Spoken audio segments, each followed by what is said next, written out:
happening, man? It's your boy SouthSide Mike, man. One half of the infamous show, EFABU. You know what I'm saying? Please check in every Tuesday, 7 p.m. Eastern Standard Time, man. We go live, man. You know what I'm saying? Me, the boy Lil T3rry, man. We turn it up. The crib. Y'all get with us, subscribe, follow, all that good stuff, man. Look, man, y'all got to be a part of this. You got to be a part of this.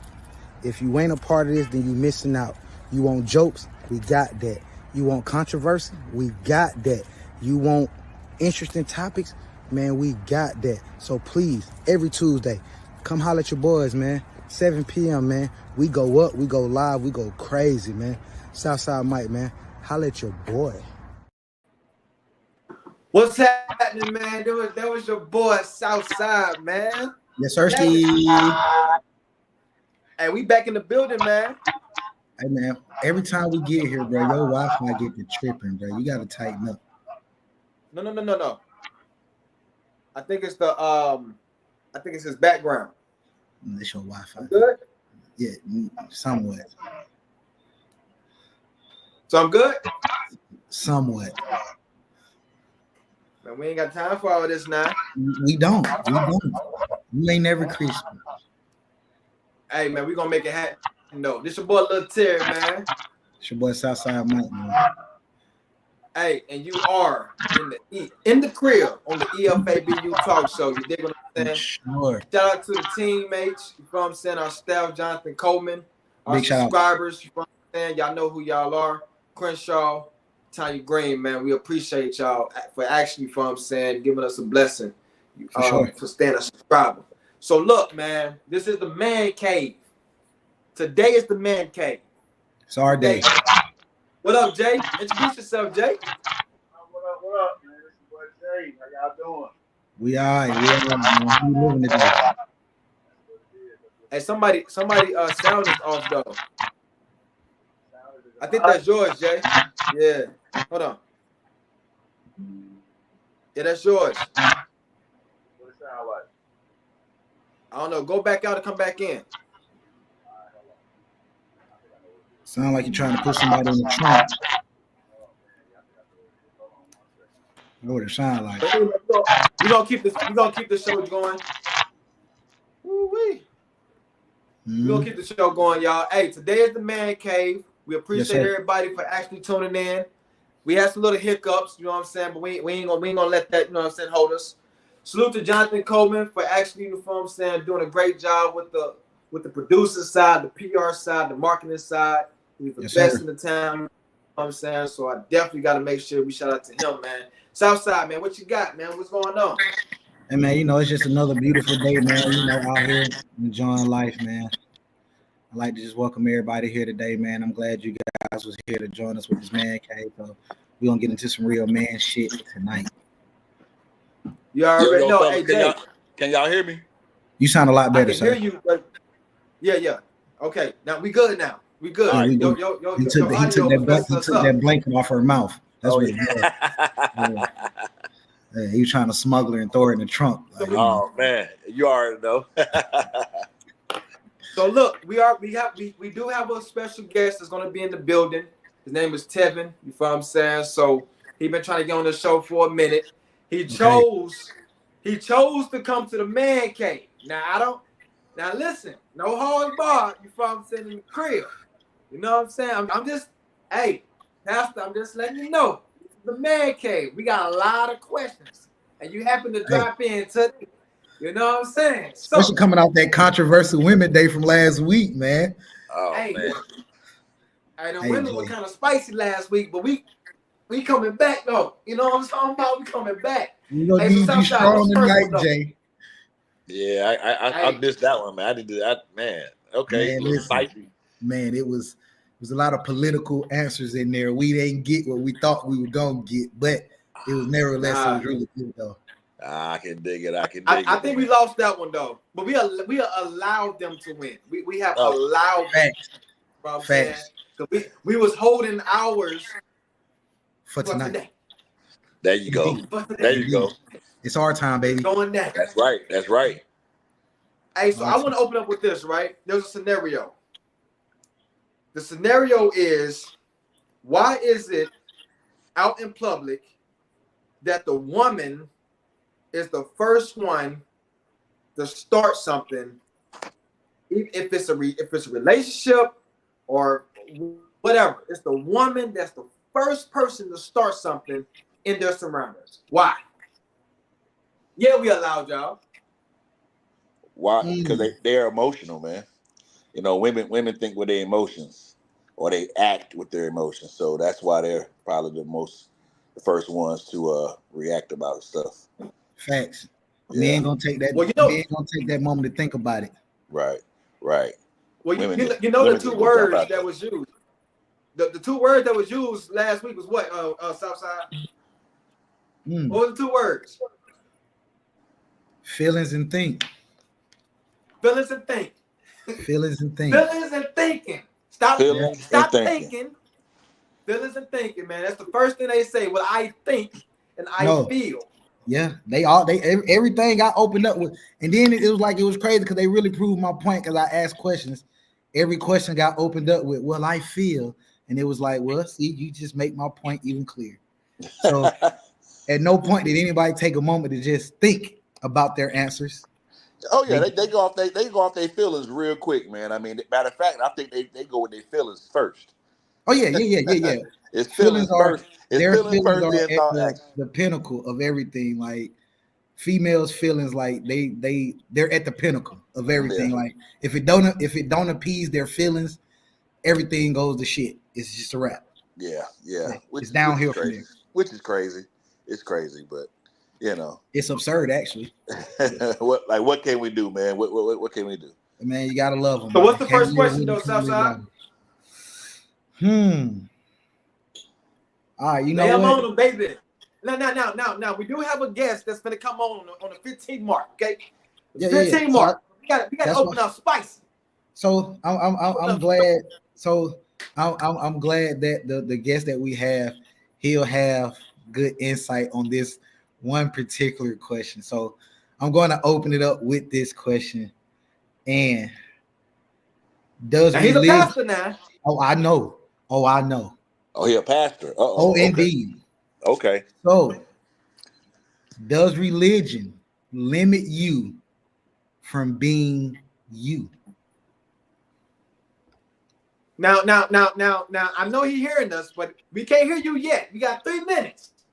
But I'm gonna allow Jay. Let him marinate on that. Let that sizzle in his spirit for a minute. Let him sizzle. Yeah, let that sizzle. I see Jay, he over there rubbing the hand together. He getting his Birdman hands together. So we're gonna let that sizzle on him for a little second. You know what I'm saying? Yeah. What you got, Jay? So the question is, do I think religion changed who you are? Like, is that the question? Does it limit you?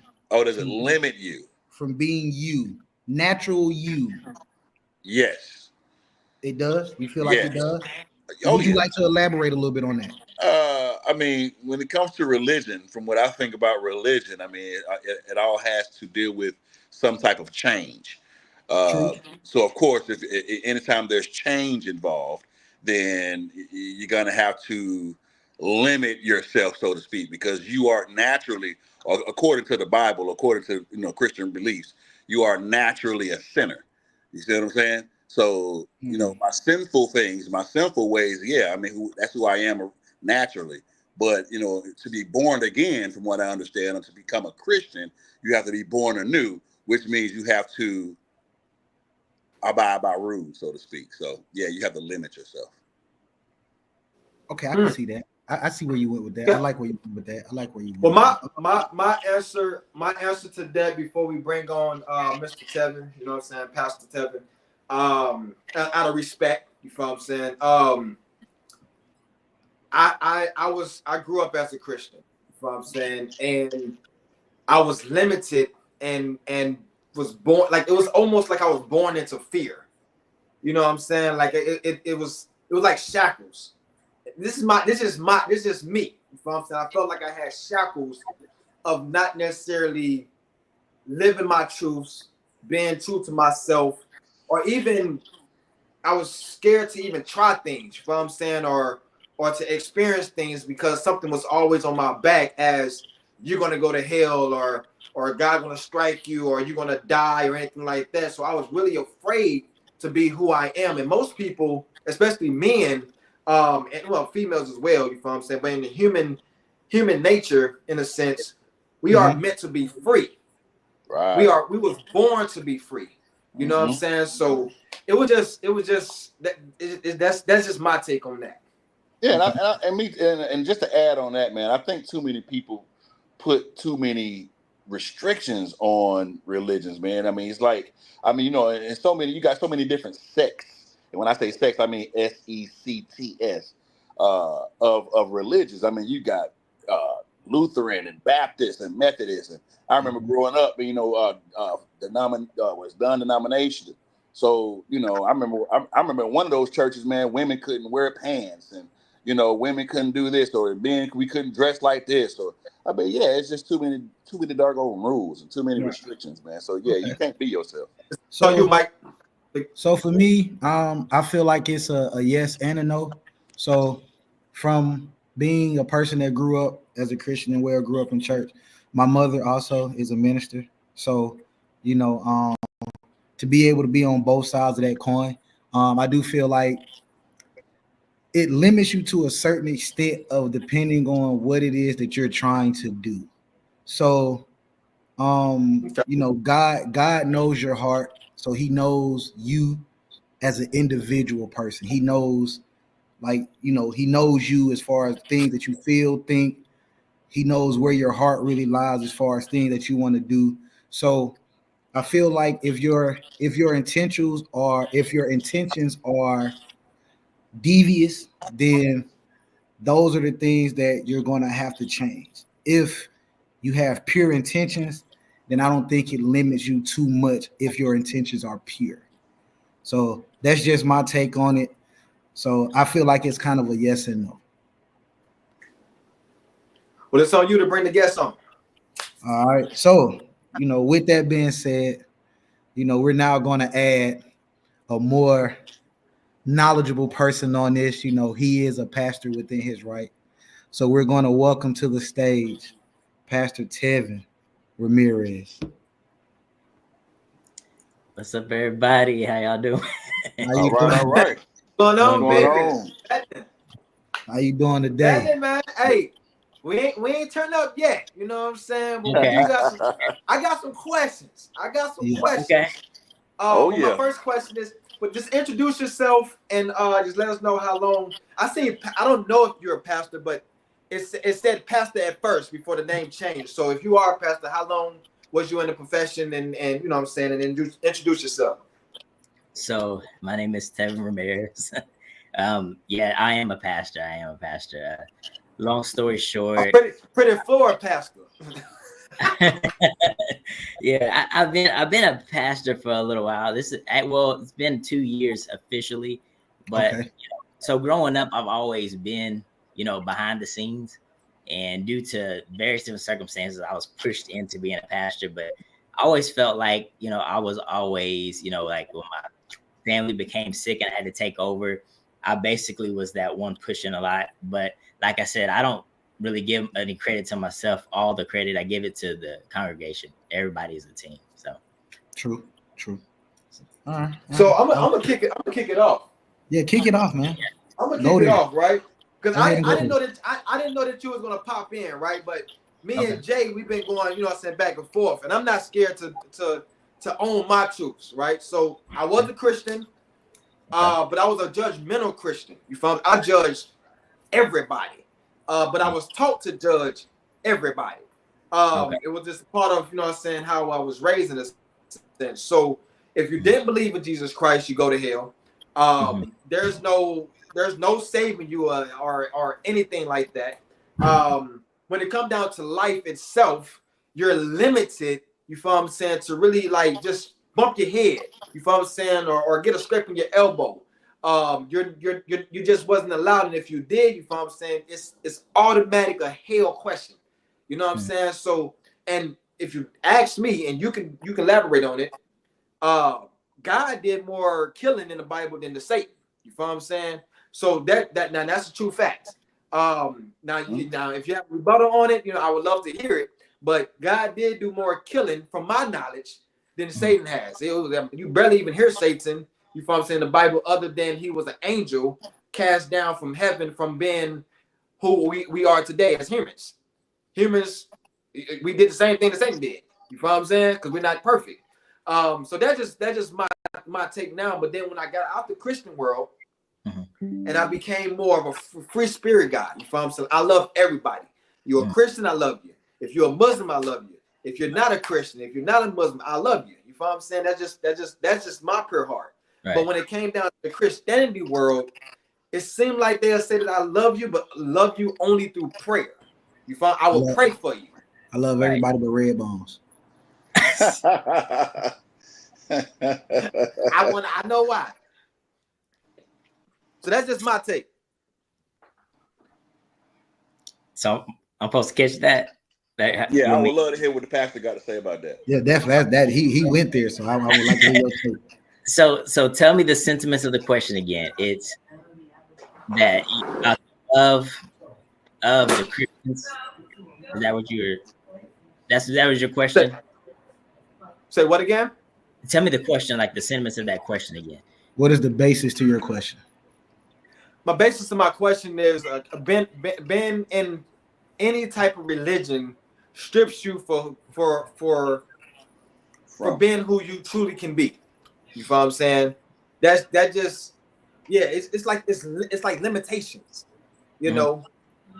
And so, I was depressed when I was in the Christian side. Now I'm not saying everybody's the same, but I was depressed. You know what I'm saying? Like I was. So I would have to give a caveat for me. So I'm a pastor, but I'm not the typical pastor. So I'm gonna be real. I'm gonna come the way I would come. Oh, this is the man cave, baby. Yeah, this is the man cave. Come on. This is the man cave. Come on. I would say I agree with you. I like to hear that. Let me tell you why. But mom, if you watching, just it's the man cave. Mama. We're gonna be real. So facts, for me, I feel like so we're talking. I'm gonna talk from a past. I'm gonna talk. So let's look at the Bible. Let's look at this Bible. Okay, when it talks about Jesus, in the New Testament. Well, his name is considered the Word. That's what I teach, and that's what we always, see it as. He's called the Word. Well, when I give you a word and information, think about it. When I give you information, I want you to do what with it? Share it. Utilize it. Utilize it. I want you to take it. So if I'm giving you a word, I'm teaching you, I'm showing you it's time for you to think. See, I think a lot of times people, I think that's what's wrong with a lot of so-called churches today. They'll get people and they'll try to make them cookie cutter and make them like this and like that. But I don't believe that's how the true church should be. I believe that you have a certain essence that a pastor should bring out of somebody. See, let's go back to the Old Testament. I'm a pastor. Y'all follow me. So in the Old Testament, they were making bricks. But if you study it, it talked about how the people are supposed to use stones. See, there's a difference between stones and bricks. Let me tell you the difference. The difference between a brick and a stone is a brick is made and is fashioned a certain way. All of them look the same. You don't really see a different looking brick. True. But a stone, how many I can it comes different. Yeah. So when Jesus came down, he made us into living stones. He made us into people that he gave you information, but he wanted you to be who you truly were. See, Paul wasn't the same. Paul preached to certain people. Peter wasn't the same.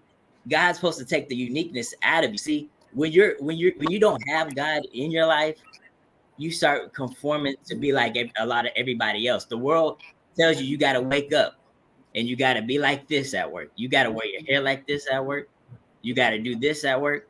But when you get God in your life, I believe that the true church, they'll start molding what's inside of you. They won't say, hey, you got to look like, you got to wear a dress. You got to wear your hair just like this. I don't believe that's really the true church. I believe that that's religion. Okay. I have one question. Yes, sir. So it was the Old Testament before the New Testament, correct? It had to be Correct. old and new. It got to be the old before the new, right? You can say, yeah. So God, according to the scripture, I read it, but I don't follow it. But the Old Testament teaches polygamy, right? Like clear as day. He allowed certain characters of the Bible have multiple wives. He allowed a character to have someone to come in, which was a concubine, to have a wife, have a child for him because his woman couldn't bear. I see where you're going with this. He also did not. He also killed for the ones that did not obey his saying, in a sense. So that's all in the Old Testament, right? So when the New Testament, then in Exodus, there's 10 commandments. You know what I'm saying? There's 10 commandments in the Old Testament, right? It's a lot of, so everything I'm saying is in the Old Testament. In the New Testament, it's only 2 commandments. So only 2 commandments. I don't remember, but it's only 2 commandments in the New Testament. The 10 is in the Old, the 2 is in the New, right? Now, monogamy is now taught in the New Testament, right? Monogamy is now taught in the New Testament. So one thing I realized when it comes down to preachers, I didn't see this when I was coming up and when I was a kid, but now I'm starting to look like, okay, as preachers, are you telling me that we're able to go and pick out certain things out of the Old Testament, bring it to the New Testament, and we live that way? My thing is, like, if you're gonna take something, it's like you're choosing how you want to live instead of trying to understand the whole picture. I mean, half the pastors smashing the congregation though, so that's kind of like. You said half the pastors are smashing the congregation? For sure. Oh man, and stealing the money. For sure. Getting rich. And But that's the money, man. But that's just my take when it comes down to the old and the new. Like they would say, well, go to Exodus and then bounce back to Revelations, but picking certain parts. But they're not really speaking about what happened when it came down to like God telling you to obey your masters. When it came down to slavery days, you follow? Now that's in the text. I have not heard not one preacher speaks about this. They talk about the good. You follow what I'm saying? They want you to put the money into the complex, in the plate. You follow what I'm saying? And say, well, God gonna handle the rest. But can I really come to you like, hey, my rent is due. You follow? I just paid tithes 4 Sundays ago. I need some help. The first thing they're gonna say is, yeah, did you pray? Right. I gave my money to you. I gave my money to you. right. You see, this stuff is needed. I think, right? You own a song. You are. I mean, today, people, I agree with a lot of what you're saying. Like I said, I'm different than a lot of pastors, honestly. And I'm not trying to put myself on a pedestal or anything, but I'm not a paid pastor, one thing. And I'm not saying that I'm coming against people who are paid and all that stuff. I study and do what everybody else does, times 10 sometimes. But I feel like what you're saying, people picking and choosing. I feel like you got to understand truly what the scriptures truly is meaning and saying. In the Old Testament, it's a revelation. It's the New Testament concealed. The New Testament is the old revelation, the Old Testament revealed. So a lot of that was used for example, and I can get into the depths. I mean, it can take a little while to get into the depths to understand the differences now. But like you said, it shouldn't be picked and chosen what you want to do, I mean, for the ones that are paid, it is a paid profession. So I mean, essentially they're getting paid to do a job. Right. So they have to find the context that matches the message that they're trying to push out at that particular moment in time. So whatever their message is, whatever their message is at that particular moment, they have to find the scriptures, the text to go along to match that message, to push that message out. I mean, they are being paid, so essentially you got a job you gotta do. So before we get to the next question, and I want Jay, because we talked about this, I want Jay to elaborate. Before we get I gotta do a curveball, right? I'm finna home run before the ball even be thrown. So look, Adam and Eve. Now this is based on the text. This is the text book. Who committed the first sin? Woman or man? This nigga here, boy, he pressing buttons tonight. Who did it? We know who did it. That's a question for the pastor. Who are you gonna say, pastor? Y'all threw it on me. Yeah. It gotta go on you. I mean, it gotta go on you. Who you say committed the first sin? So this is what I've been taught my years. No, not what you've been taught. No. Let him say what he's been taught. I'm curious. This is what I've been taught, and this is what I believe. I believe that it's Adam. Let me explain. I believe that Adam. Adam is a man. Oh, let him talk. Let him talk. Okay. I believe that Adam had the responsibility. Eve, yes, I understand that Eve, she did what she did and she gave it to him. But I believe that Adam was the man, and I believe that the man's the one who God gave the charge to. And I believe that he should have, he should have been like, hey, Eve, you ate of that. He knocked that out of hand, did something like, hey, that's you, and God handled Eve, but the charge of the world was upon him. So you saying the fact that he went along with it, right, the responsibility falls back on him. He was like, if I'm the owner of a business. So we're not gonna give her the accountability for eating the fruit, even though she was already told, don't touch that motherfucker. And she was naked. She went to Adam naked. Y'all forget about that too. Right. She get accountability. But the thing is, if the owner of a business, if something goes wrong, you fire the employee, you still own the business. That's true.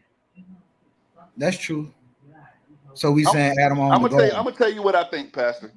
I'm gonna tell you who I think committed the sin. I don't think it was Adam nor Eve. It was Satan, or supposedly who y'all call Satan. The serpent. Snake in the grass. See, people don't remember. In order for Satan to even get Eve, to convince Eve of that, right? He had to be cast down from heaven. See, the first sin was pride. See, people don't talk about that. The first sin was pride. When Lucifer wanted to be like God, and he was going around telling people, I'm like God. And when God found out, he cast him down. Mm-hmm. That was the first sin. That's how sin entered. It wasn't Eve nor Adam. Right. So, I agree. So Satan being who he is or who he was, he knew who to approach.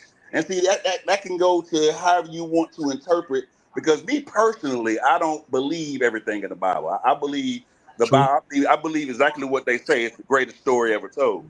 True. I believe that it was plagiarized from a lot of old Egyptian scripts and things of that nature, and it was translated to control the masses, so to speak. But that's a whole nother conversation if y'all want to get into that. But yeah, that's who I believe committed the first sin. It wasn't Adam nor Eve. It was actually an angel. Well, I'm gonna say this, and then Mike, you can take over. If Eve was naked, but booty naked, I don't care how big the fellas are. You can have a smush breast, you can have the big breast. You look good to us, especially if it's the first coat that we got, right? So if she the first person that says, "Hey, eat this apple," and we's looking at something that's naked, us human beings, especially as men, you feel what I'm saying, we might not. It's gonna be temptation. And then it's the same way it is today. And then on top of that, you gotta understand something too. If Eve ate the apple first, right? Mm-hmm.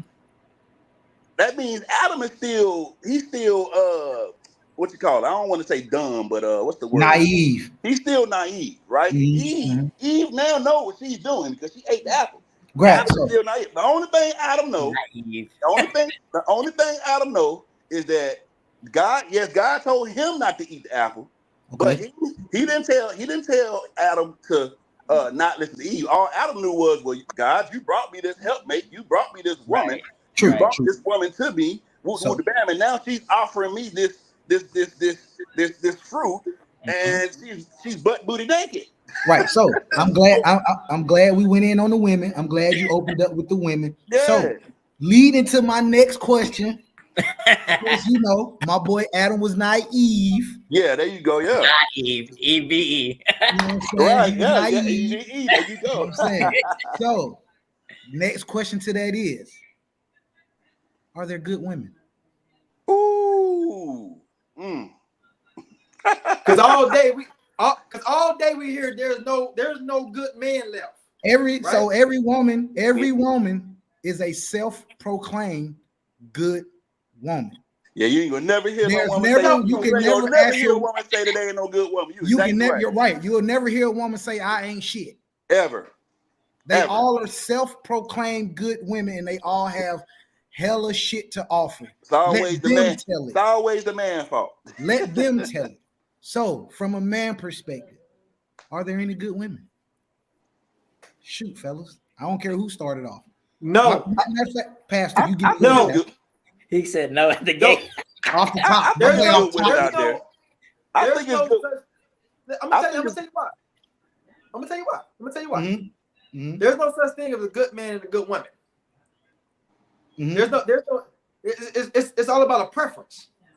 You know what I'm saying? If I date you and I like what you're doing, you know what I'm saying, then you become of my liking. But is there such thing? Like I can't look at you and say that's a good man, because in public they might be holding hands. That part. And then I look at that and I'm like, dang, that's a good couple. Or that's a good this and that's. But when they get to the crib, he done probably went upside her head. Does that make him a bad? Does that make him a bad man? Who? What you just said, does that make him a bad man? So I'm gonna throw. So you like to throw a curveball? I'm gonna throw a curveball into what you just said. So you said he get home, he might go upside her head. So as a parent, sometimes you discipline your kids, correct? Yes or no? I already know. You discipline your kid to correct an action, and you tell your kid you're doing this out of love, and you expect your kid to believe that, yes, I just whooped your ass because I love you. So is it fair to say that a man is wrong for trying to correct his woman by slapping her? He's trying to correct an action out of love. And yeah, man, you wrong.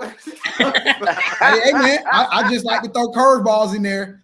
So we can get like I just like to throw the curveball in there so you can open up, you know what I'm saying? Open up the mental, get them gears for. So it's cool to whoop your kid out of love, but it ain't cool to whoop your woman out of love, is what you're saying.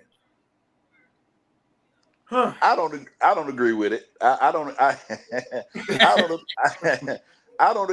For one, a child, comparing a child and an adult is two different things. Why? Some people have childish minds as adults, so that's fair to say. I definitely agree, but that does not make them not a child. I mean, not an adult, because they have a childless mind doesn't make them not an adult, right? You know, in America, I think they say you're legally an adult when you turn 18.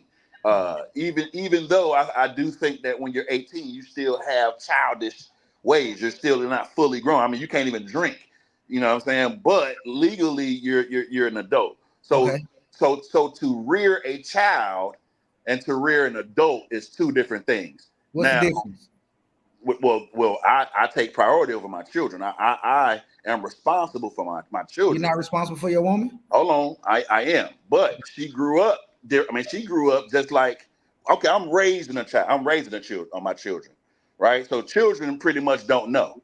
A woman should already know. An adult they should already know, right? Should is the key word in there, but she may not know. So saying that she don't know, and you have to correct the action, just like your kids should know certain things, they might go against it. Now you have to correct that action. Right. So does it make you wrong to go upside her head out of love? Man. Yeah. I mean, the thing about it, you don't go upside your kids' head. When you spank them, you generally think you're putting that belt to the bottom. You know, you don't just go upside somebody's head. Okay, so whoop it with a belt then. That's cool. If you take the belt off on it. So is it cool to just give? It's cool to give her the leather, is what you're saying? She get the leather is good. Me personally, I don't agree with physical violence. You know, as far as rearing a child or rearing an adult.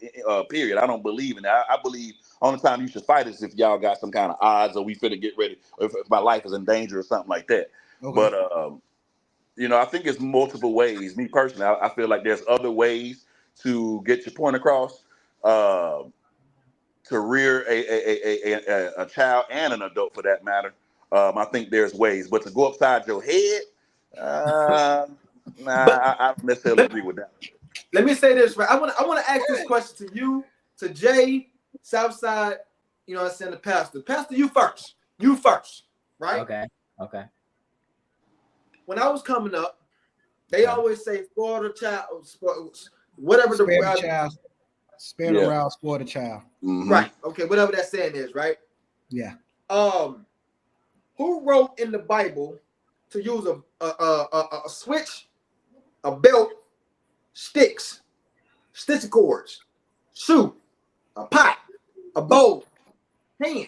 Who wrote the definition of the rod? What rod was he talking about? Man, y'all, you know who wrote the Bible. Hold on, but you know who wrote the Bible, right? All those things. I know wrote the Bible. Yeah, people don't talk about who actually wrote and published the Bible, man. When you talk about things that's in the Bible, I always question that. Even when because I grew up Christian too, and I always had these questions, and couldn't nobody answer them for me, man. So I had to go and do my own research and stuff like that. But once I found out, who wrote the Bible, oh man, it just opened up a lot of stuff. I mean, and it opened up more questions that I would love to ask the pastor, but maybe we ain't got enough time. We got time. No. We got time. A good question. Good. I like all these. This is what I like about a man cave. We think we get to a place where we sit down and we don't emotionalize it. We be like, it is what it is. It ain't what it ain't. Right. I ain't saying. I ain't gonna lie. It's the crib. It's Some women I feel like have a little bit more of a thought process. I would say that. But so your question you want me to answer is the rod. Who defined the rod? Who defined the rod? I believe the people that defined the rod is the same people who try to define the whole Bible. I believe that. No, I believe that people off of their basically their perspective, what they think it means, and I like to go down. If I'm reading, first of all, you have to be led by God. You have to be led by the Spirit when you read. Now, you can't just because everybody reads something. The scripture talks about that. If you look at a King James version of a scripture that says hate this person, hate that person, it's not meaning hate like that. You got to understand what it truly means. You got to be led by the Spirit. You got to really look down deeply, at the definition. I like to read it in the Aramaic, Greek, and Hebrew. But long story short, the rod. Okay. I believe it's the word. The word of God is the rod. I believe that. Hold on. Hold on. Wait a minute. Let's stop there. Right? Okay. Let's stop there. Listen. Wait a minute. Why is the Holy Ghost? Light into the Hey, listen. That is so true in that world. That is so true in that world. Now listen. The rod is the message. Right. We're supposed to sit down, you know what I'm saying, and talk to him about Jesus. Talk to him about God. Talk to him about prayer. Talk to him about forgiveness. We're supposed to be able to sit down and talk. But we decide to grab a belt because you're not listening to me.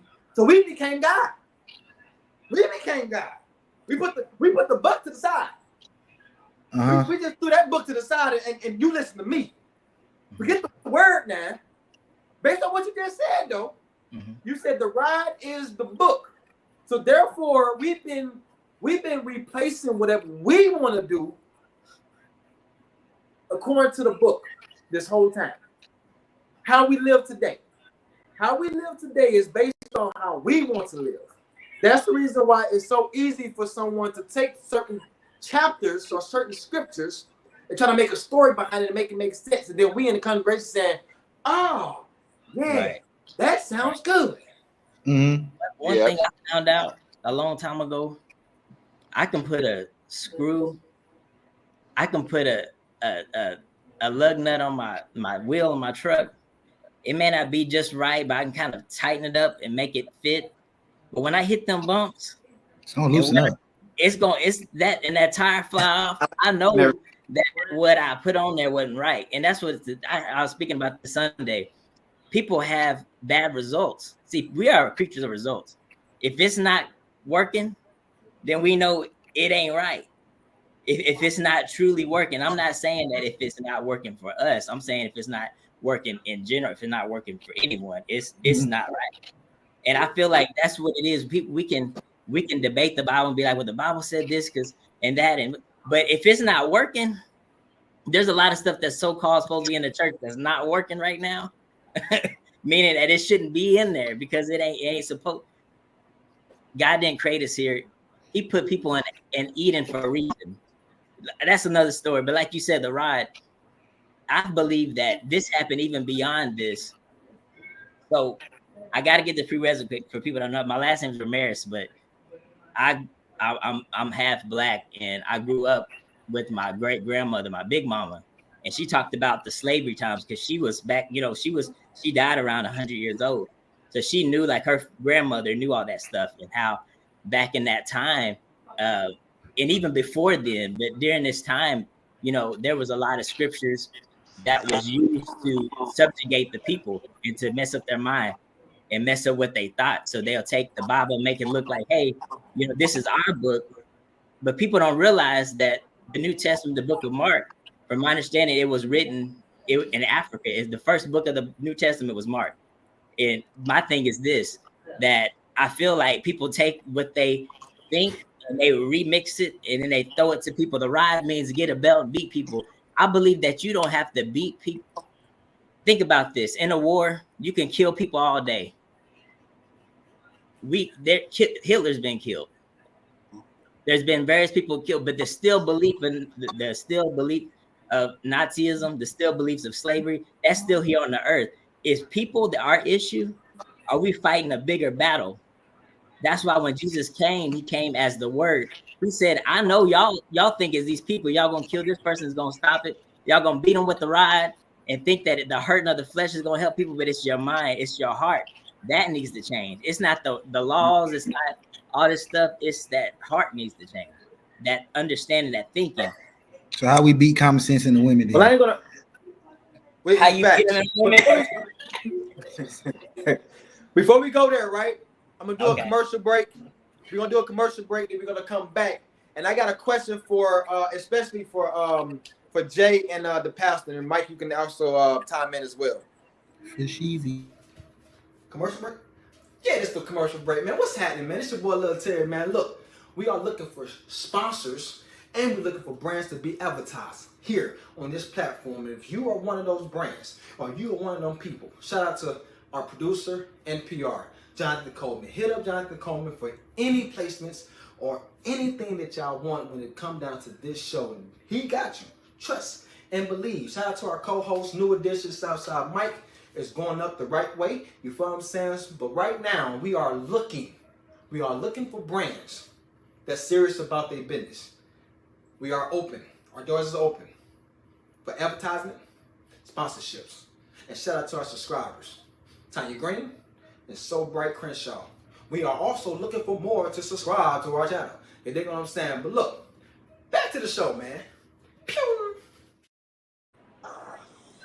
Yes, sir. That was hey, you already know that. Hey, we're looking for some advertisement and sponsorships, baby. So this is my scenario, right? Let's take it back.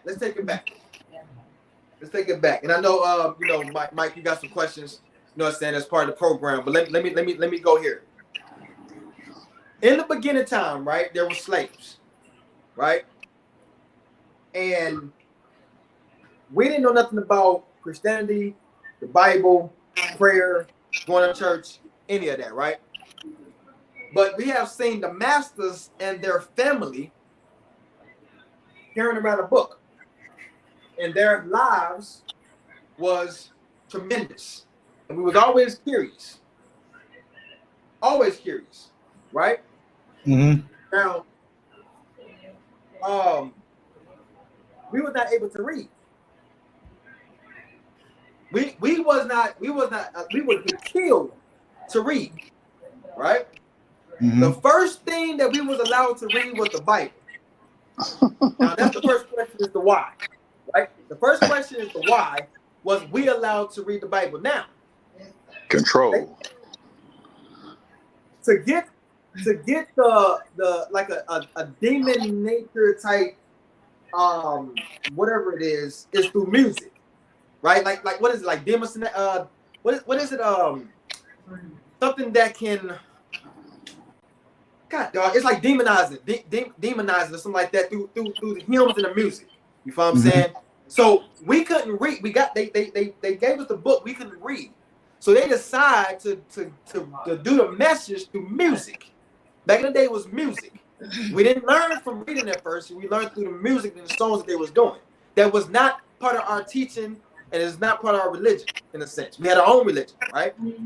So my take is this: I believe that slaves seen something that was great. You feel what I'm saying?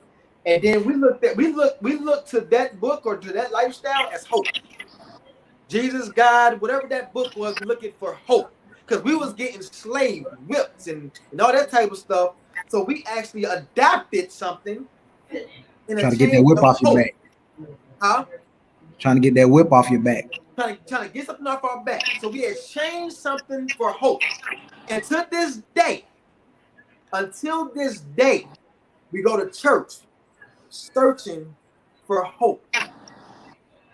To this day, everybody go. That's the reason why most church dedicate their reach to the poor. That's the reason why most churches is on every blocks in the hood, like liquor stores. And I'm just, you can barely see a church. You know what I'm saying? Stand on the corner in the suburbs. I got something to say to that. I got something to say to that, man. I know. I think churches, honestly, man, was created to control. That's really what church. That's what text says. Yeah, it was meant to control the masses. That's what church was. It was to have us fear something, because you got to understand what's the best way to control something is to have it fear you, or to have it fearful or whatever. So that's what I believe. The reason why they gave us the Bible was to basically show them, see, look what God said. God said, obey your slave master. They was using and it says that in the text. Yeah, they were using these texts to reassure what they were doing was correct, and to further brainwash us to basically do what they want us to do. But I don't believe that. I don't believe in church. I'm being honest, because I believe it's all a scam. Yeah. So to answer your question, or to talk a little bit about what you were saying, Lil T3rry, that's why I believe they gave us the Bible. It wasn't. It was to give us to us. I don't think that my oppressor, or somebody who loves me, or who hates me, who despises me, who wants to keep me in a certain place, is gonna give me something that could potentially get me out of that. That doesn't make sense whatsoever. Not whatsoever. So yeah, that's part of my take on it. And I can go all day on this. I love this topic. That's why I said I would love to talk to the pastor, even if it's one-on-one. But yeah, I have a lot of questions when it comes to, because I grew up Christian, and even when I was in the church, I felt like something was wrong. I promise to God, I felt like something was not right. I felt like the pastors were crooks, and yeah, and they were using mind control, because mind is a terrible thing to waste. They were using mind control to control the masses. That's what the Bible is about. Well, think look, that's I'm gonna say it like this, right? I'm gonna say it like this. When it comes down, we was born naked, right? So it took somebody on earth to create some type of clothing. Jacob, you know what I'm saying, to put on our back. Hey, Jacob Anderson, I'm not an atheist, by the way. Oh yeah, I'm not an atheist either. Yeah, I'm a spiritual Jacob, man. person. Jacob has gonna be a fight. I believe in God. I just don't believe the Bible. I don't believe the Bible is the greatest story ever told. It's a story. A whole bunch of them. It doesn't say it's fact. Matter of fact, when you go to your local library and tell me what section you find the Bible in, it's not going to be in a factual. It's not going to be in. It's going to be in a fiction category. You know what fiction is? They're saying. True. They're saying. So we got one coming up. That clear the text. Go ahead, Mike. Check your message. I just Yeah. So, moving on to the next subject here, and he kind of touched bases on this a little earlier, and I know, this has been an ongoing conversation for a while forever. now. Jay, you actually got cussed out about a month ago on the Man Cave. I did about this same subject. So we can go. We can do it. It's all men in here. So I mean, I have my personal opinion on this subject, but we're gonna just see if all the fellas how y'all agree to polygamy or monogamy, bro. Which one you sitting on? And that's the easiest way I can say it. Like I say, last time we brought this up with a woman in here, she ripped Jay ass a new one about this subject. So, fellas, Pastor Joel, what y'all sitting on, man? Polygamy or monogamy, man? Well, let me get mine out the way. Go ahead, Terry. Let me get mine out the way. And this is what I already talked to my brother Jay, my brother Mike. But I want to talk to you right quick, right? In the chat. Is this the Fro talking or this Terry talking?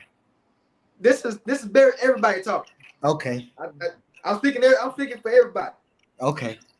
Now this is facts. Okay. This is not opinionated. This is a fact. A woman cannot get pregnant once she's pregnant. Is that true or not? That's very true. She's gonna get pregnant once at a time. Yes. Now it is a certain cases where she actually had, got pregnant twice by two different men. Now that's just a miracle. I got that. Now, men can really deliver like make babies at least twice a day. Right? You can probably shoot more than that if you got the women on deck. I ain't gonna lie. But I'm just saying how men are created, right? Men are created to to produce, right? So facts, we are, yeah. When it comes down to monogamy, if that was the right structure to go and it was meant to be, why are men still allowed to have babies once the woman is pregnant? That's my question. I'm gonna leave it there. You shooting that question to everybody or the pastor particularly? Everybody, well, we already talked about it, but everybody can collaborate on it in the chat. Well, Pastor, I want your perspective. King Jacob. Hey, King Jacob, answer that. King Jacob. Man, I don't even want to talk to Jacob right now. Let him backburner his ass for a minute, because I know he finna come with some old political ass shit. He already did. Look. I already know, bro. It's this nigga every week. Crazy. Every week is this nigga, man. Like, Pastor, what you got, man? So, just understanding this, you're saying that when they are already with child and they're already pregnant, they can't have another baby. Is that what you're saying? Why? Yes, on the woman's side. Yes. On the woman's side, I mean, honestly, that's a good question. Why would they? My question would be, why would you want it to be like you want a child and then her be able to have another child within while she's pregnant? Is that no? I'm not saying that I want her to have a child while the fact that we have the capability to continue having children after we impregnate one, we can gladly leave that one, go impregnate another one. Leave that one, go impregnate another one. Leave that one, go impregnate another one. So the question is basically saying, if it was meant for us to be with one mate, right? Why are we allowed biologically to impregnate multiple at once? I don't even know where in the Bible. That's a man-made stuff, man. I don't even know where in the Bible even say we supposed to be with one person. It doesn't. One woman. Like what? Like who made this stuff up, man? This is what I'm saying. This European ideology stuff, boy, it be getting me. I'll say this. So looking at, you know, from a Bible perspective, you know, Old Testament, they did that. They had multiple. But the thing is, when you look at it, name one time. Hey, who is this where guy talking? He talking to me. I ain't worried about nothing that nigga talking about right now. He be talking crazy. That's why we bad, put that nigga, that's why we I'm put his ass on the back burner. Pastor, continue. My question is, my question is, name a person in the Bible that had multiple women and they had a good time. They had a time where it was name where they didn't have problems. Name what again? You said name somebody in the Bible that had multiple wives that didn't have problems. That didn't have problems. Now, when you say hold on, because that's when you say didn't have problems, what kind of problems? Everybody have problems, whether you got one woman or multiple women. What problems are you talking about? Women problems, like relationship problems, or like life problems in general? Well, when you look at them having multiple women, the majority of them I don't know of any of them that didn't have multiple women, and the women didn't get to a place where they were upset with each other, because one could have them and one couldn't. Hannah, Penina, Rachel, Leah. Abraham had Hagar, Sarah. Look at how many issues that happened when they had polygamy. You know. Okay, well let me hold you there. Right. So society. Now we're speaking about society, right? Society says that we're going to introduce monogamy to keep jealousy and whatever like that down. That's what society said. You know what I'm saying? Society had introduced monogamy so that the assets is not being been borrowed or anything like that. The kid can stay in like one household or it just to keep it in place. Monogamy keeps things in place, right? That shit don't keep nothing in place. Right, but what I'm speaking on is biologically. You know what I'm saying? Like the way that we're created. So when in the Old Testament, it was allowed. You know what I'm saying? I won't even say allowed. It was a way of life. It was a way of life, right? It was no ruling. God didn't say, well, you can't be you could be monogamy, but you could be polygamy. No, you could be polygamy. No, you can't have this, but this person can have that. It wasn't that going on in the Old Testament. So to me, it seemed like society have created something based off what we think and what we feel. What we think and what we feel, we change the ruling and the settings, and we know who it's laws in the United States.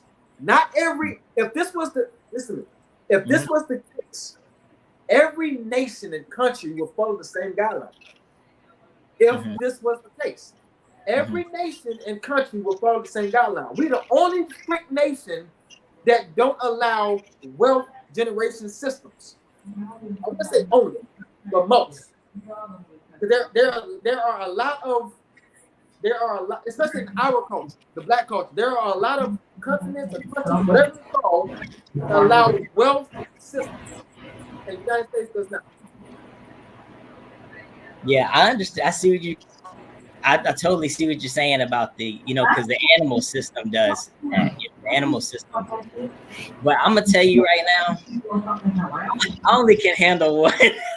I got one right now. Why though? I don't want to handle three. That's a choice he's making. That's a choice he made. He said he can why only though? handle his by his choice. Why? Why do you feel that way? Is it because of how she was act towards you? Is it because of she might put you in the headlock, or she might leave you if you even find interest? You know what I'm saying? The divorce. What is your why on what I'm saying? You could only handle one woman. Why? I mean, because I ain't always been a pastor. I'm gonna be real with you. Hey, say we all got a pass, Pastor. We all got a pass, bro. And that pass, I'm gonna tell you that pass when I tried 3 or 4. So it didn't work out for you. First of all, the cost, the time. They want time. They want affection. Women naturally want affection, and times where you have to break you have so much energy. It's like you have so much water within in a gallon. If you pour that water on one person, see, I personally believe that when we was created to have so much energy and so much within us, and that is supposed to pour out to certain people, certain things in life. And I believe that we're all given the energy for one person. I don't believe that, God's given us like 100 gallons and we're sitting here just pour everywhere. I feel like we're going to get burned out. And I feel that for me, and from my belief, and I could go a long time explaining that, but I believe that I'm created for that one, so I can pour that affection, that time for that one person. And it seems like it still ain't enough. But okay, like, exactly, it still ain't enough. But what I'm saying is, okay, what is without speaking about a man or connecting a woman to a man, right? Mm-hmm. I'm starting to look at a woman, a real woman, right? A woman, a woman that takes time to herself, that the woman that does self-love, right? The woman that that's not necessarily attention grabber. You feel what I'm saying? A woman that's not nagging. You feel what I'm saying? A woman that's more queen, like she's queen acting. You feel what I'm saying? With manners and different things of that nature. Now, if you look at how society was, right? Mental health came from majority of the LGBTQ before it was LGBTQ community. Before it was open, a lot of people was up in the closet, right?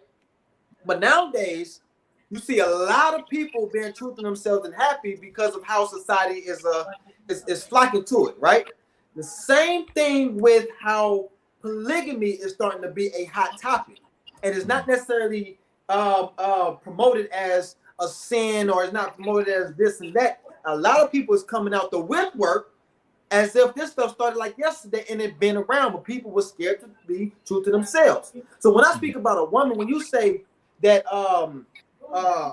you want to give your time to a woman, or you want to cast out all the confusion and the attention and jealousy, if you're dating women, women would literally go hiking by themselves. They would go driving by themselves. They would sit in the front room, cuddle in the you know what I'm saying, and eating grapes by themselves. You feel what I'm saying? So that's a woman that's not a lot of these women nowadays are attention grabbers. It's all about an I. Most of these women is about an I.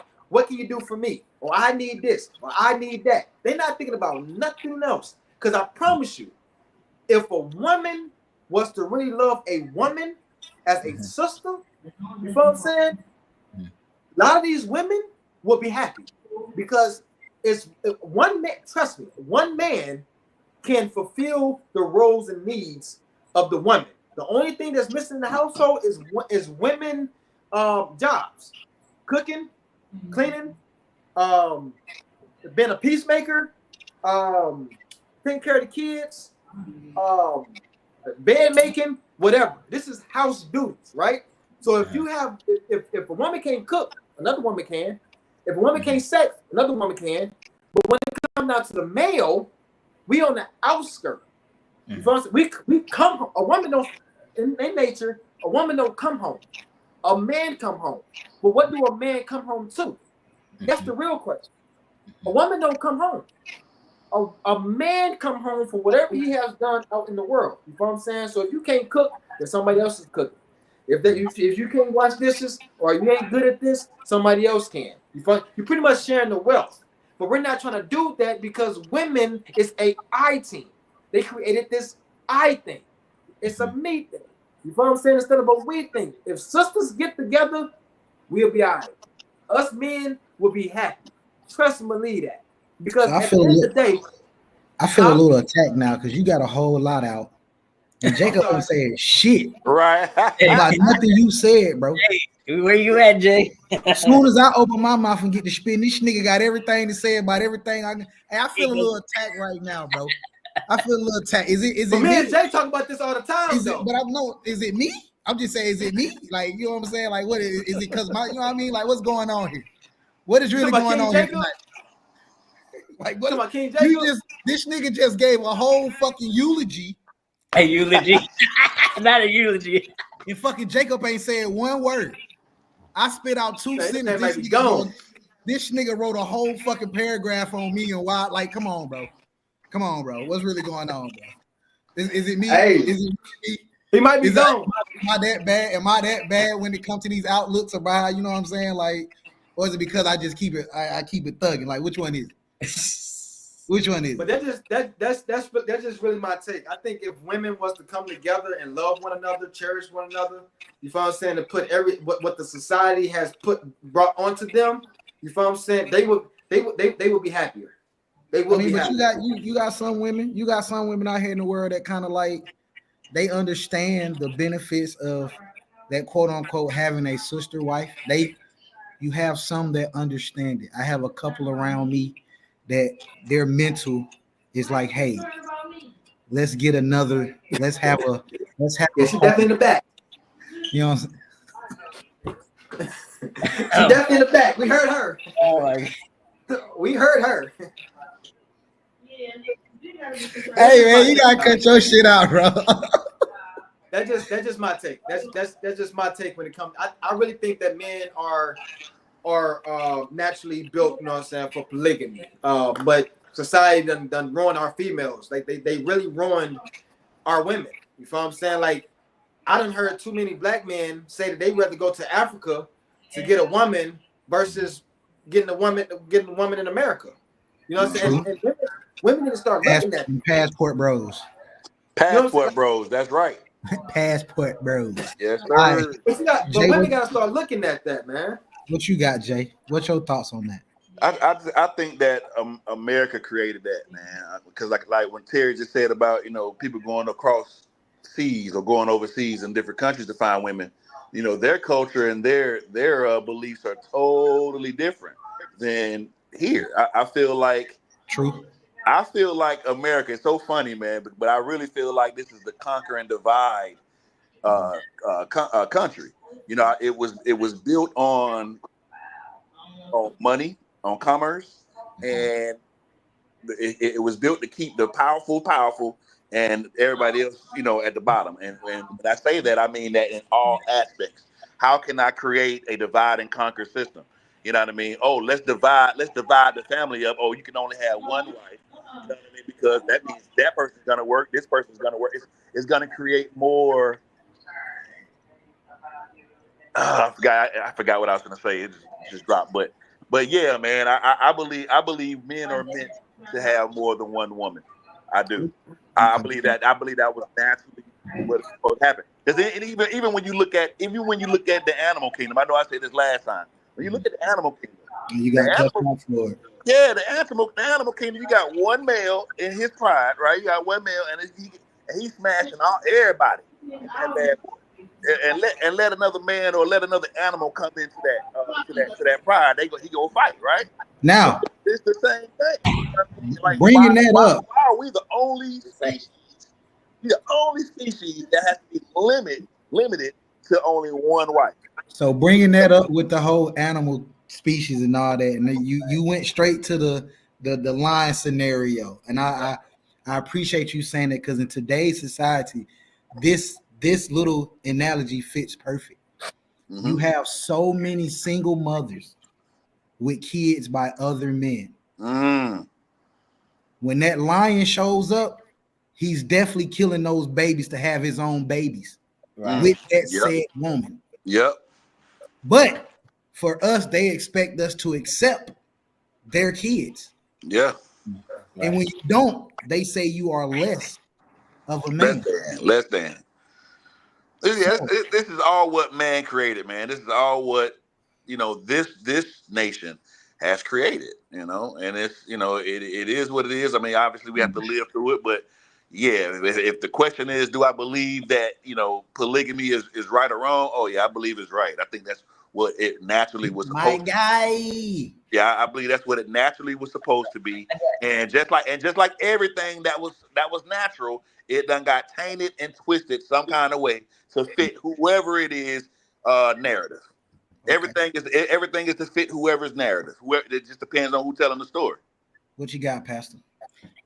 From my understanding now, this is something I had to research this, but from my understanding, it has to do with genes. So going back to this lion, let's say the lion has a wife. From my understanding, the two brothers share genes. So from my understanding, the brothers can share the wife. I've seen where a lion was mating with a lioness, and then the brother came. So question to y'all, would y'all share your wife with your brothers? Well, Your actual blood brother. Yes. Yeah, brother. Yes, I would. Yes, I would. Yes. Yes. I know who my brother is as a man. I know what he carries. I know what he's capable of. So, yes. But even still, even with that being said, technically, when you die and your wife is still alive, your brother's supposed to take over that. Yeah, it's in the book. It's in the book. That right there is in the book. It's supposed to go to your brother. That's your how wife's it's supposed to go to your brother. It's in the text. technically. No. Hey, now, I'm gonna swing it. I'm gonna pitch it back to you. Pitch it back throw to that motherfucker back. What do you think about that? You know, that I think about, having a son and looking at that son saying, that could be my brother's, that could be mine. I'm like, how would a lot of men today feel about, that could be because I got multiple brothers. I don't just got one brother. What if it's the youngest brother? What if it's the oldest brothers? Would we consider that as how would we feel? I'm listening. I will feel. Now, I'm gonna answer that. I'm gonna answer that honestly, right? The answer probably would be we wouldn't feel right. Most men wouldn't feel comfortable, and I'm gonna explain why. Even though I would, but I know why most men wouldn't, because most men are territorial, just like the animal kingdom. They're territorial. Exactly. So what's mine is mine, right? Just like we're supposed to be kings, right? So if I'm a king, this is my kingdom. Oh, this is my kingdom. I can't have if this is King Jermaine's kingdom. I can't have King David or King whoever coming over to my shit and trying to fuck my wife. No, hell no, that's my shit. You know what I'm saying? You handle your shit, I'm gonna handle my shit. But so why you can't beat it in? That's the difference of opinion. That's a whole different opinion. Hey, me personally, I wouldn't want to beat my wife. That's me personally. I wouldn't want to. If it's yours, if it's yours, technically, it's yours. Why you can't win? It's true. It goes to how you choose to, be in that relationship, how you choose to handle it. You know what I mean? I do feel like every man, because the man is the leader of the household, he should have, dominion over whatever he decides to do. So you can take your leather off, then. That's what I'm saying. You can take that leather and you can apply leather to ass, is what you're saying. If that's what your rules is, yeah. If that's what your rules is, yeah. I agree. If that's what your rule is, I just want to make sure it's clear around the board. You know what I'm saying? We got a clear understanding of what property is. Oh yeah. I got one thing to say, right? In society, right? They would say cousins dating cousins, cousins dating cousins, and all that type of stuff is sinful and nasty, right? Simple and nasty, right? Now, look at Tiffany. Your children will be your child or niece or nephew, right? In the scripture that we read today, that's not preached today, you supposed to, if you die, your wife's supposed to go to your brother, which means your brother now have the possibility of having a kid with that woman. Now, all of a sudden, y'all all dating family members. So I mean, and I'm gonna even break it down even further than that. But what we doing? Think about it like this. Think about it like this, bro. If the Bible is to be believed, right? If Adam and Eve were the first people on the earth, or whatever the case may be, and when they got when they got cast out of the Garden of Eden, right? Right? Do we honestly think that they populated the whole freaking earth, just those two people? There's Adam and Eve, and then you had, I think they had Cain, Abel, and they had one other brother that they don't talk about in the canonized Bible, but they talk about it in another Bible. But that's something. So they mean Cain and Abel had to have kids with their mom. Right? Cain and Abel had to have kids. For who were their wives? You know what I'm saying? Like, who was Cain and Abel's wives? Like, what the hell? Who was Adam and Eve? Like, was Adam and Eve husband and wife? Like, what? Man, it's a lot of things. It's a lot of things that don't add up. And that what don't he's saying is Adam and Eve were quote unquote the first two people to ever exist. They weren't. So that's technically so what they considered husband and wife. Was they considered? No. Right. So that means they just fucking. Yeah, they just fucking. That's why I said man made this bullshit up about polygamy. I mean about monogamy. One man and one woman. I'm telling you, they made that up to control some shit, man. It's all. Yeah, if Adam would have been whooping Eve ass, all I know is God didn't say that. God didn't say one man should be with one woman. He did not say that. If Adam would have been whooping Eve ass, that apple would have never got ate. Let's just keep it player. Let's just keep it player. You a whooping folks, man. Let's just keep it player here. You know what I'm saying? Let's just keep it player. That apple would have never got ate. He would have put leather to ass. Hey, Jonathan said whoever wrote the Bible, they forgot the potholes. Yeah, King James. Y'all messed up. Disclaimer: I obey the laws of the land. I do not whip my wife. Y'all can't get me. Some women on this chat. Some women, if you try to whoop them, that somebody gonna get it gonna turn. Them tables gonna turn. They're gonna turn to ceiling. Hey, so look, read this one right here. Hold on, Tiffany. Hold on, whoever this Tiffany girl is. She going off. Huh? She going off. Go ahead, read it. She said the first people that we know of where the Bible starts off, there had to be other people. They are the ones we know of. Hey, break that down, Tiffany. But what I'm gonna get ready is, I didn't read the whole thing. Yeah, I don't know what you're trying to say. She's basically saying there are other people that existed. We were only told about Adam and Eve. And I wonder why. The same message. But I wonder why. Yeah, I agree. The Bible does talk about Adam and Eve, and it does talk about the daughters of men. It talks about a lot of stuff that it's a lot of depth there. Y'all gonna have to bring me back on so we can go into the depth of all this stuff. Oh yeah, I would love to have Pastor back on, man. Okay, baby. I was taught like you said that stuff. This was what we talked about, the deep stuff. Oh no, this the man cave. This the Creole, baby.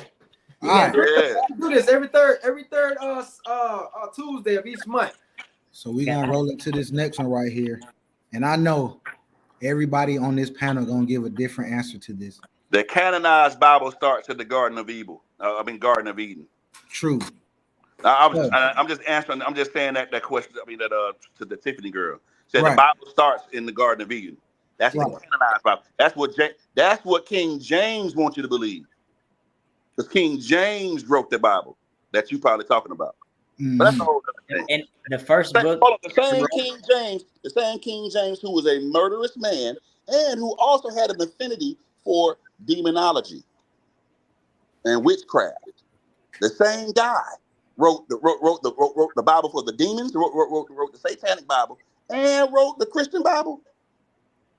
And he was Caucasian. So back then he was in slavery. And he was a murderer. Write nothing to say. And he was a murderer. And he was evil. One of the most evil men to ever live.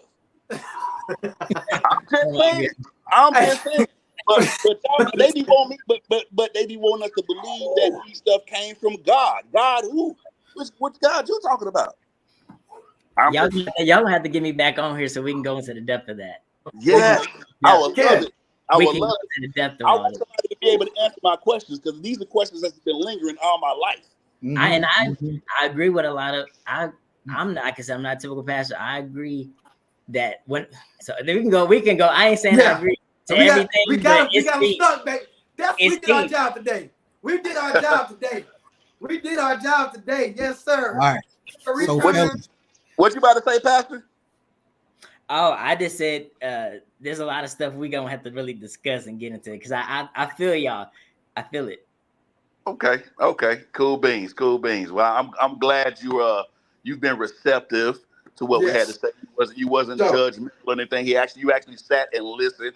So me personally, I can't talk for the other fellas, but I appreciate that because most pastors I have, or not even pastors, but most people that I have this conversation with, we go back and forth. They tend to get mad. Like the lady last time I had this conversation, she Oh, was Miss getting on me Deborah. up Oh about yeah, it. Deborah. Oh, she was Deborah. mad. Oh, she was Oh in boy, her she feelings. was fucking She pissed. was in her feelings, and I was like, "Oh, yep, see, that's what I'm talking about right there." But that's a whole nother story. And I love to have her back on too, and we can all discuss this. we love I'm ready. everybody. What you Love got, everybody. Southside? All right, so to my fellow black brothers that's on this panel, and for ones in the chat, I pose this question to each one of you individually. How do you love a black man? Oh, that's for the women. That's for the women to answer, right? No. This is No, for no, no. you to answer. It's Because it's our take. we asked the women the same thing last week of how do you love a black woman? They Let me give gave them their the answers. perspectives on how they felt like they should be loved. Oh, Give okay. them the answers though. Give Okay, them I the get answers. that. The answers was priority. The answer was priority. And what was the other one? I can't even remember. It was so Yeah, I it don't was remember. so But it was mostly too political. priority. It was too fucking political. Yeah, priority. But All the but women said priority. I got another question for you. Let's go add on to what you just asked, Southside. Like, what do you believe in relationships should be? Do you think relationships should be based off of love, or do you think relationships should be based off of loyalty? okay, me personally, I'm You glad said you love asked. or loyalty? Love or loyalty. So I had this conversation no more than probably a week ago with a couple family members, and the females were family members, and they had a very distorted perception of loyalty and faithfulness. They put the two in the same category, and I kept trying to break it down to them and let them know those two aren't the same. Right. Correct. Someone being faithful to you and someone being loyal to you, they don't go hand in hand. So, me personally, if I'm loyal to you, that means I'm showing up for you anytime you need me to be there for you. Mm-hmm. I will always love you no matter your flaws and everything that you have going on. My love for you is unconditional. Mm-hmm. I know everything that comes with you, whether it's good, bad, in between. I accept everything that comes with you. That's part of my loyalty to you. I'm Mm-hmm. not going to look at you different based on things that you do or based on how you act. I accept you for who you are wholeheartedly. So that's loyalty. So that's loyalty over love. That's loyalty Yeah, I to agree. someone. I agree. Now, whether or not I decide to go smash something on Wednesday ain't got nothing to do with the fact of me showing up for you when you need me to be there for you in your time of need, in your time of want, or anything else, whether it's affection, companionship. I can still provide all these things to you personally and still go get some quality yam on Friday night. Right. Hey, man. Hey, I feel you on that, brother. That's me though. That's me though. I agree. I don't speak for every other black man. I don't know how they feel or every other man. Everybody might have a different perspective, but me personally, I can show up for you in any way that you need me to show up for you and still go get some quality yam. Because personally, to answer my own question, in order for me to for you to love me, give me my freedom to be me. If you give me my freedom to be me, anything that you need from me comes tenfold, no questions asked. And the main question that they're going to ask is, would you allow me to do it? Or would you allow her to do it? And that's the main question. Oh, well, what if I did? And I was like, honestly, you're not me. You're not even built like me. And they're not even the head of the household. So to ask that question to me seems a little absurd, seeing that we're not even built the same. I agree. What you look for out of your partner isn't the same things that I look for out of my partner. What I look for in a woman, you're not looking for the same thing. And the one thing I kept hearing from the women around me when I had this conversation. Oh, well, I hold down my house. I hold, and I'm like, well, congratulations on being a fucking adult. Right. Yeah. We don't value you being a fucking adult. That's just a prerequisite of life. You're going to grow up. These are things that you have to do. So congratulations on being an adult. Nobody's applauding you for that. So love goes within the relationship, but loyalty overrides love, because it's going to be days where I don't love you. It's going to be days where I don't fucking like you. But if I remain loyal to you, then you have all my love. Simple. Preach. Well, mine's is loyalty as well. I just came up with this scenario with my wife, and I said, two people can be together, and that man came home every night, woke up every morning. When you cooked, he was there. He provided, he worked. I'm talking about you was happy, smiling. Your world is perfect. Until that boy went and got some quality in. You found out that he had a side piece. But the whole time this man had this side piece, he was making sure that you was happy. Now, you didn't know. You didn't know. But you was happy this whole time. And that's what happens in majority of relationships to this day, that we will rather, especially females, males too, we would rather throw away everything just because it didn't go our way. Or society said this, or society said that. And it don't have to be a past. It can still be present. And we could bring it back to the polygamy world. That man got a side piece. That side piece is making sure that man is happy. Since that man is happy, he's making you happy. That happiness don't come only from that man. That happiness also comes from that. You don't know that girl might be cooking some good food over there. You feel what I'm saying? Which and that, you come back, now she you do bring go that, down with the curry though. Back home. Back home. And you getting all this love. She getting part-time. You getting all love. I'm laying down with you. I wake up with you. But of course, I probably even we did Netflix and chill. You feel? That's probably all we did. But she made me feel good. So since I'm feeling good, I'm able to bring it home. And you know what that's all about? That's not love. That's not faithfulness. That's not me. Well, it's I mean, in society, it's sneaking or whatever like that. But I'm loyal to my main. You're my main. That's my main. So if in the real world, a true man, if anything happened on the side with that side chick, he'll leave that mug gone. He'll throw that mug like a damn dime. But when it comes to that man, that man can slash tires. That man can bust windows. That man can get him upset. That man cannot cook that night. But that man will still be there because of loyalty.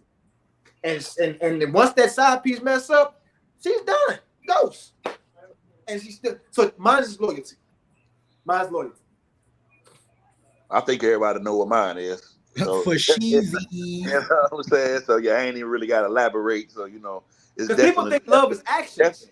Definitely loyalty to me. Yeah, man. Love is an action. Something. Man, love make people do dumb shit too. I'm just gonna keep it a buck. Like love make people do some dumb shit. It's a feeling.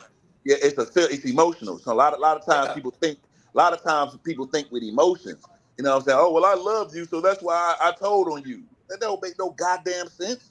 You know what I'm saying? You love me based off of what you think your love should be for me? No, I don't. I need you to be loyal to me, because loyalty goes way further than love. You know what I mean? So yeah, don't love me. I'd rather somebody be loyal to me. Don't love me. What's your take, Pastor? And then this our last question, and we're gonna wrap it up. But what's your take? So for me, what I believe I need as a man, a black man, I would say that I see it. I agree, and then I also say, but I say it like this. I say it's love. However, I like to use a scripture that says, who has greater love than this for a man to lay down his life?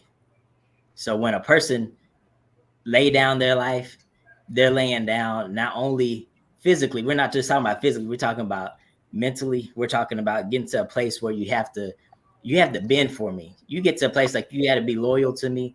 That's a sacrifice. That's laying down what I want sometimes. I mean, I want to get up and cook, but I'm gonna get up and try to make this thing work. And I believe love is deeper than just talking. I believe that love is it's a wholesome, it's whole. It's not just you're gonna do a piece of this, do a piece of that.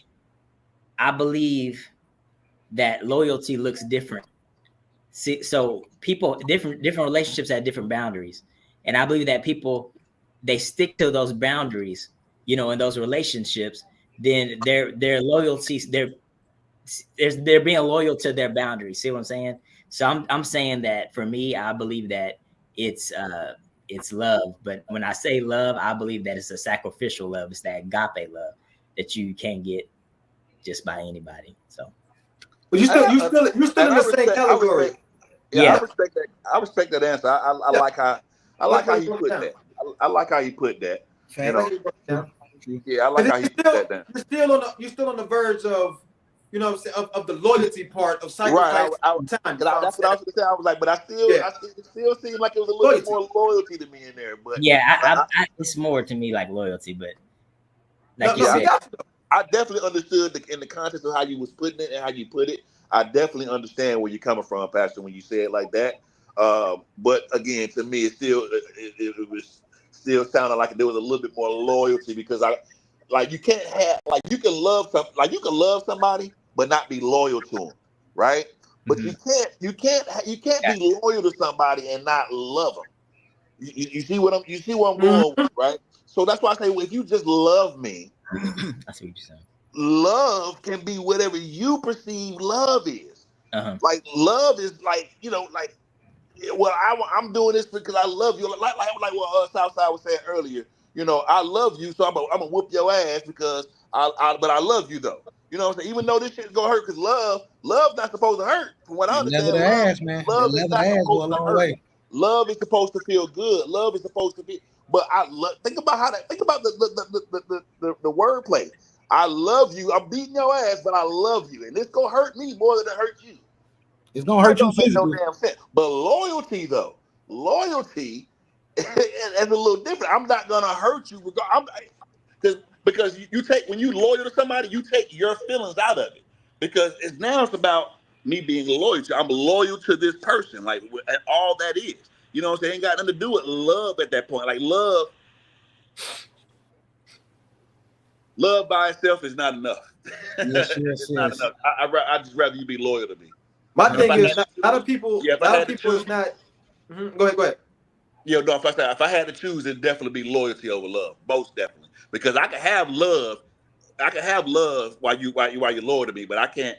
If you're not loyal to me, then I don't see how you love me. I don't. Right.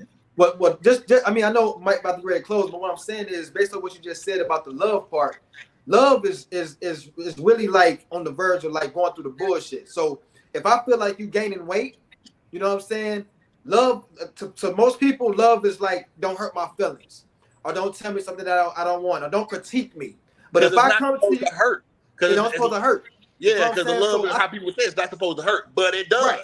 It does. Love hurts. No, right. True love hurts.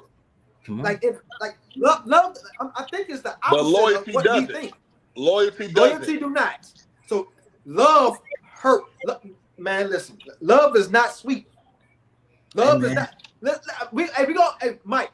Have you noticed why? Hold on. Have you noticed? We're gonna bring this up. Hey, it's funny that you said that, Lil T3rry. That love is so sweet. Have you noticed why what we consider Love Day, right? Valentine's Day. Do people even know what Valentine's Day really means? Right.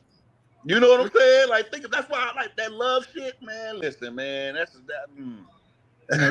we had some really good answers to that question, and I appreciate all you brothers for opening up, giving your perspectives on, what it takes for you, whether it's love, loyalty, whatever the case may be. I appreciate all you gentlemen for your answers and your time. Most definitely, man. Ladies, if you're in here and you're listening, I hope you all paid attention to the things that got said tonight. If you have a man that's loyal to you, God damn it, you love that man unconditionally. Right. Be loyal to him. Be loyal to him. So, ladies, get out your feelings when I say this. Forget about the side piece. Forget about that extracurricular yam that he got on Thursday night.